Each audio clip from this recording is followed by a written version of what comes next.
Hello, and welcome to another episode of the PintSizeAnalyze podcast. In today's episode, I'm going to be discussing the Mariners' 5-4 win over the Oakland Athletics. It was a 2-1 series win. They won the first game on Monday, and then they won. They unfortunately lost yesterday's game, won today. It was a 5-4 victory, and it tied a franchise record for the most wins in the month, as the Mariners scored. As the Mariners won 21 games this month. They lost 6. It set a new franchise record, like I said. In 2001, in April, May, and August, the team won 20 games exactly. And then in 1997, the team won, in June of 1997, the team won 20 games exactly also. But the franchise had never won 21 games in a month until August of 2023. So that was really, really exciting, just to watch. And I've just been kind of speechless by this run. It definitely feels like sustainable. We know how good this pitching staff is. We just need the offense. The offense, and as I'm gonna see, as you're gonna see later, I'm gonna do like an offensive rundown for the stats. I'm gonna do a rundown of like some of the best offensive performances this month for the Mariners, which it's a lot of hitters. And I just wanted to do a rundown of that. Yeah, so let's go through the box score for today's game first, though. So, in it was kind of a rough game at first for the Mariners. They were off of Neal. Um, uh, it was Zach Neal, I believe. Yeah, Zach Neal. All right. But anyway, so Bryce Miller started for the Mariners. It was Zach Neal. Bryce Miller went 6 innings pitched, giving up 7 hits, 3 runs. 3 runs were earned, 0 walks, 5 strikeouts. Now with Miller, it was kind of interesting because it's kind of exciting to see the young pitchers kind of have to work and kind of learn on the fly. And it can also be an indication of struggling, but it also I think is natural that they're going to struggle and have to find solutions and make adjustments, and that's kind of was Miller's outing today. He had to make some adjustments, but he still ended up putting up a quality start. He still ended up putting his team in a position to win. In the first, he had a scoreless first. Mariners had a scoreless first as well, and then in the second is where things kind of unfolded for Miller. There was the single by Jordan Diaz, and then right after Lawrence Butler on the first pitch of the at bat, it was 96 middle in. He sent it 430 feet to right center.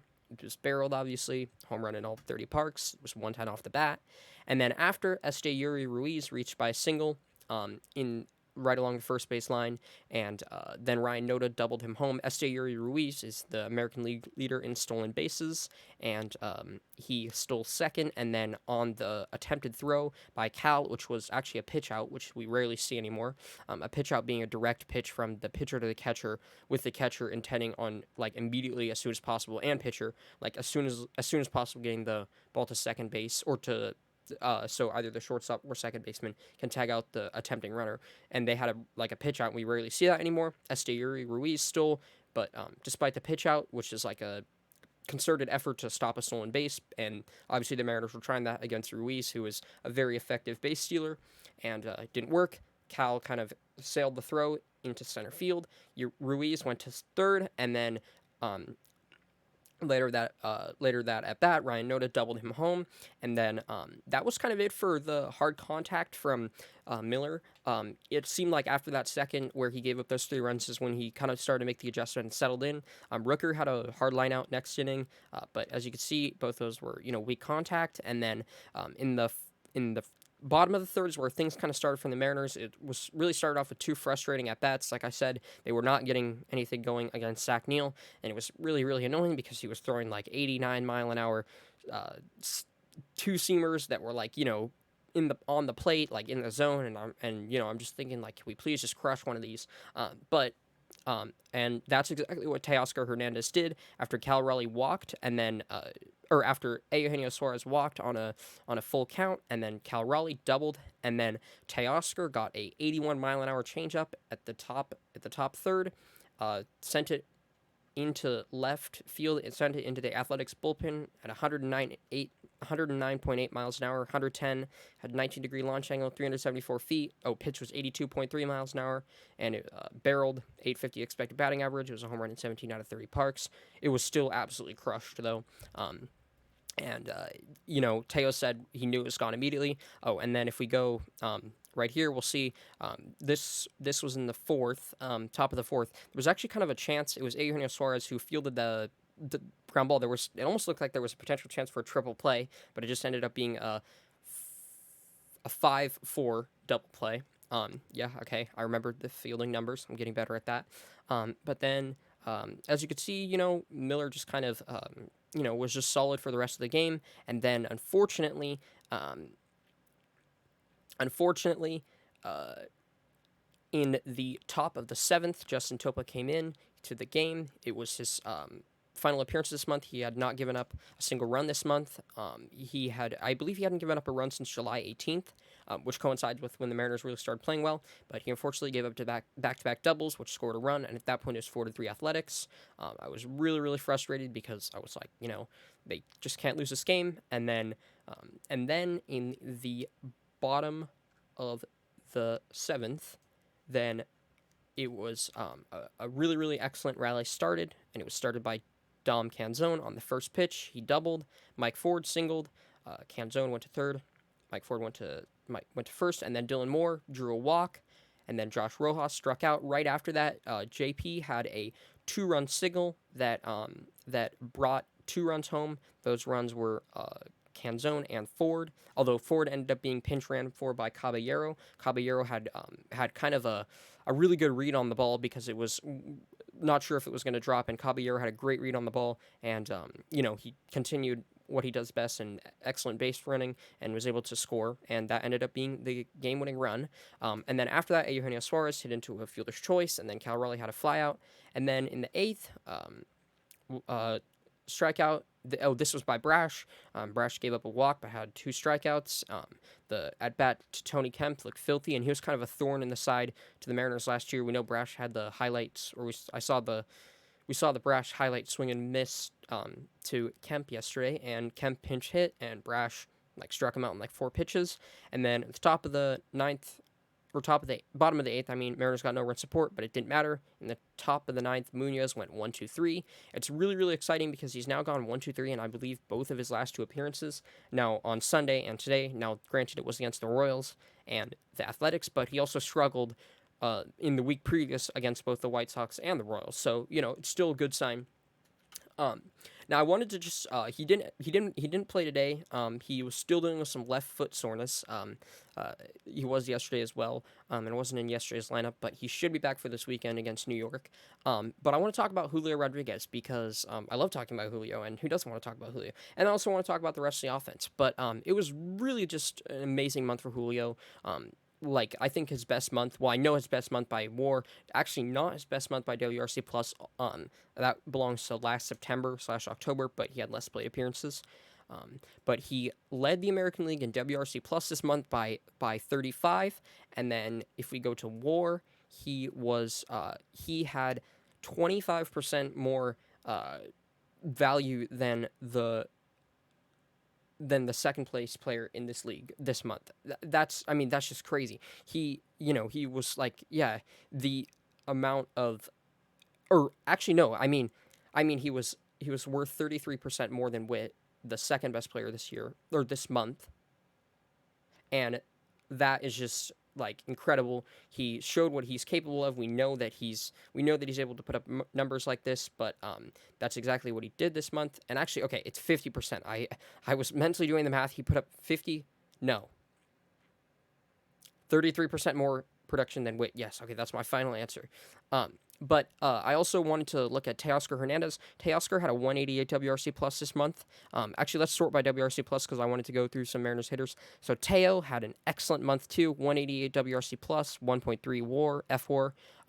Still not walking, and striking out. But it doesn't matter because he's still crushing the ball. I could care less. Ty France, this surprised me. I was not aware that Ty France had a 152 WRC plus this month. I've been finding myself getting frustrated with France recently, but this was really an excellent month for him. I understand I understand it's really, really frustrating that, he doesn't really walk a lot.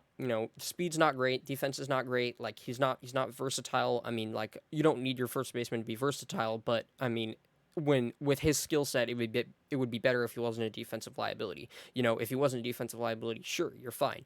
But with the traditional slugging that the first base position kind of doesn't require, but really appreciates and could use, he doesn't really provide. Um, but there's potential replacements in the system. Pete Alonso on the trade market, who knows? And like I said though, if he's having a 152 WRC plus, I'm not in any urgency to replace France at all. That's more than enough. That's excellent production even at first base. Cal Raleigh had a 135 WRC plus this month. Also, Cal Raleigh was tied for the league lead in home runs this month with 9 with Adam Duvall, Corey Seager, Aaron Judge, and Kerry Carpenter. So first 3 names are obviously had great months, and Carpenter had a great month too. We saw that 197 WRC plus. But so if we go to WRC plus right there, and then to the second page, Eugenio Suarez had a 129 WRC plus this month, and then I believe that's it for every Mariners hitter who's qualified. Let's see if there's any more. Ooh, yikes! Those 2 players actually just got released too. And they both were awful this month. But let's see. I know that Dylan Moore had a really, really excellent month too. I want to highlight Dylan Moore. So let's go to his Fangraphs page. He's not qualified, so I don't think he's qualified in at-bats this month, but I know he had a really, really good month. So, let's just go to game log.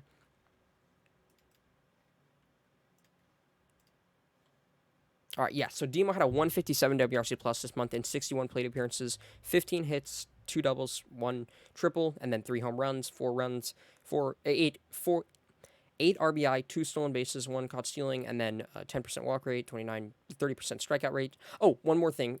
Actually, I'll do this right after. But yeah, I just wanted to highlight the performance of Demo this month. It was really, really excellent. I thought that, he's like a really, really good bench bat, and, him coming off the bench and providing a spark or being in the lineup every now and then against the lefty is really, really important for this team, and the positional flexibility that he offers, is one of the things that just makes him so valuable. And so when he's swinging the bat like this and his defensive value, it's like unmatched. And I just think he's such a fun player. So let's go to American League though. And part of why Julio was so good in F4 this month though, and why he generated so much F4 in this month though, was if we go to stolen bases right here, Julio had the most stolen bases this month, and then he also had the most hits this month. So I thought that was really, really interesting. I don't know how long it's been since a player had led the league in a month in stolen bases and hits, but I thought that was really, really cool. He led the league in a lot of categories this month, RBIs, for example, as well. But that's just something that I thought was worth pointing out. And then if we go to the standings, if we go to the playoff odds right here, playoff odds, the record is updated. See how it says August 31st right there. Record is updated, so it's updated with the results of tonight's Mariners, Astro, Rangers, and every other team's games, but it doesn't update the odds, which I find interesting. But if we go to the division leaders, the Seattle Mariners have retaken sole possession of first place. They now lead it by Houston. So Houston has played 2 more games than the Mariners as of right now. Houston has won 1 more game than the Mariners, and they've lost 1 more game than the Mariners. But the tiebreaker is in that the Mariners have a higher winning percentage by Rangers have a 570 winning percentage. Mariners have a 571 winning percentage. So that is the one tiebreaker for the Mariners right now that's giving them sole possession. But then if we go to the playoff odds, and again, these fluctuate every day though, and so with the Mariners winning yesterday or winning today, what will have been yesterday, tomorrow when these updated odds are released, so like sometime tonight at like 2 a.m. Pacific time, I think, Pacific Standard Time, or something like that, 3 a.m., when these are updated. But as of right now, Astros have a 53% chance of winning the division. Mariners have a 31% chance of winning the division. Rangers have 15% chance.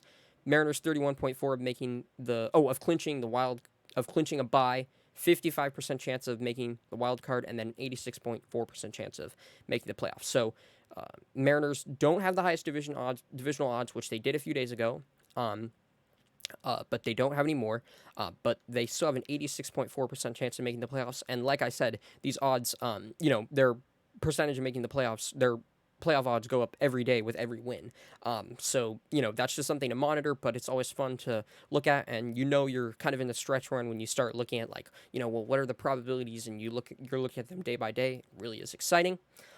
One more fact, one little tidbit that I wanted to give you. Mariners won 90 games in 2021. They won 90 games in 2022. This year they have 29 games left, and in order to win 90 games, they would have to go 14-15. So I'm not saying that, and I personally believe that this team has, like, a legitimate chance to maybe go 19-10 over these final 29 games or whatever. That's up to see. I think obviously this team could finish with 95 wins or whatever. We'll see. That's all to be seen. But I just thought that was really, really exciting that they don't even have to play 500 baseball for the rest of the season in order to reach, a really good milestone that they will have reached for the third season in a row. All right, thank you guys all so much for watching this episode. I appreciate it. Go Mariners, and I'm just so excited to keep covering this, developing season. Thank you all. Bye.